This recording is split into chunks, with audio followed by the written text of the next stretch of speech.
इंग्रजीत मार्क्स कमी पडतात, ग्रामरमध्ये नेमके मार्क्स जातात कुठं, हे सर्व आपण या व्हिडिओमध्ये क्लिअर करू. ठीक आहे. तर बघा, फर्स्ट सेक्शन जो असतो तुमच्या इंग्लिशच्या पेपरचा तो असतो ग्रामर. ग्रामर तुम्हाला 10 मार्क मिळून देतो आणि हाच सेक्शन तो ज्या क्वेश्चनला चेक केल्यावरती एक्झामिनरला कळतं की तुम्ही किती अभ्यास केला. जर तुम्हाला इथे 10 पैकी 10 पडले तर तुम्हाला पुढच्या पेपरमध्ये जास्त मार्क पडतील याचे जे काही चान्सेस आहेत ते वाढतात. त्यामुळे आपल्याला हा क्वेश्चन सेक्शन जो आहे तो पूर्णपणे चांगला अटेम्प्ट करायचा आहे. ओके.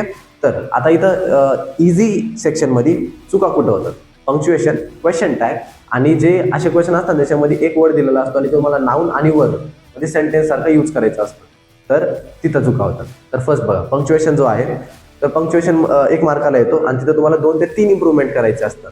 तो इम्प्रूव्हमेंट असू शकतात की सेंटेन्स दिलाय त्याचं फर्स्ट लेटर कॅपिटल, नाऊन असेल तर त्याचा फर्स्ट लेटर कॅपिटल, शेवटी फुल स्टॉप, क्वेश्चन मार्क किंवा एक्सक्लेमेटरी मार्क, एवढंच. ठीक आहे. नेक्स्ट आपला क्वेश्चन टॅग. क्वेश्चन टॅग मध्ये शेवटी क्वेश्चन मार्क द्यायचा, हे विसरायचं नाही.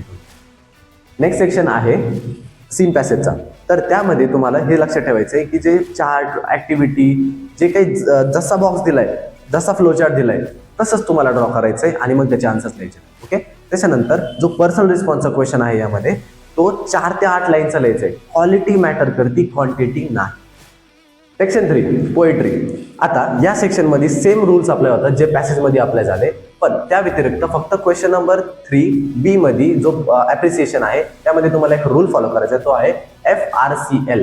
F म्हणजे फॉर्मॅट, तो कंपल्सरी पॅराग्राफच पाहिजे, पॉइंट वाईज नाही लिहायचे, पॅराग्राफ मध्येच लिहायचे. ओके. नेक्स्ट R म्हणजे रायमिंग स्कीम पाहिजे त्याच्यात कंपल्सरी, लँग्वेज इम्पॉर्टंट आहे त्याच्यामध्ये आणि कंटेंट. ठीक आहे.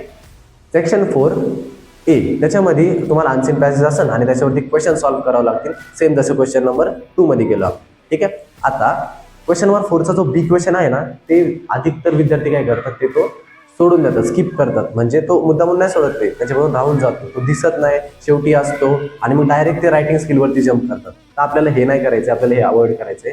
आणि समरी लिहित असताना आपल्याला काय करायचंय, तर जो तुम्हाला अनसीन पॅसेज दिलाय तो एकदा वाचून घ्या आणि त्याची समरी लिहा.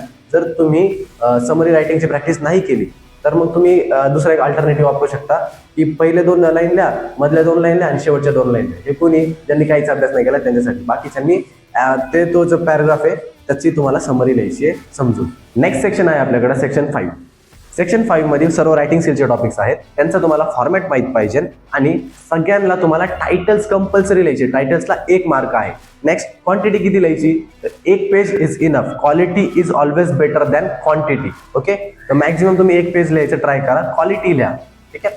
नेक्स्ट त्याच्यानंतर जे काही टॉपिक्स आता मी तुम्हाला सांगतो की तुम्ही कोणते कोणते वाचले पाहिजे. तर बघा, रायटिंग स्किलमध्ये मी प्रेफर करतो की लेटरमध्ये तुम्ही फॉर्मल लेटर लिहा, त्याच्यानंतर वर्बल टू नॉन वर्बल हे वाला लिहा, त्याच्यानंतर स्पीच आणि रिपोर्ट रायटिंग एवढं लिहा आणि शेवटी जे तुमचं हे ड्राफ्टिंग अ स्पीच किंवा नरेटिंग अ स्टोरी.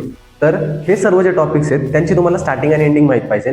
यासाठी तुम्हाला रायटिंग स्किलच्या बुकमधून ते टॉपिक्स वाचावं लागेल, ऑब्झर्व करावं लागेल की यांची स्टार्टिंग आणि एंडिंग ती तुम्ही कशी लिहिलेली आहे त्याच्यात.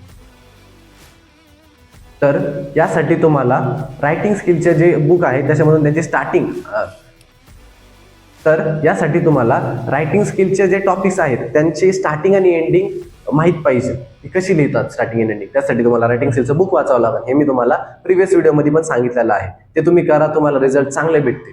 ओके.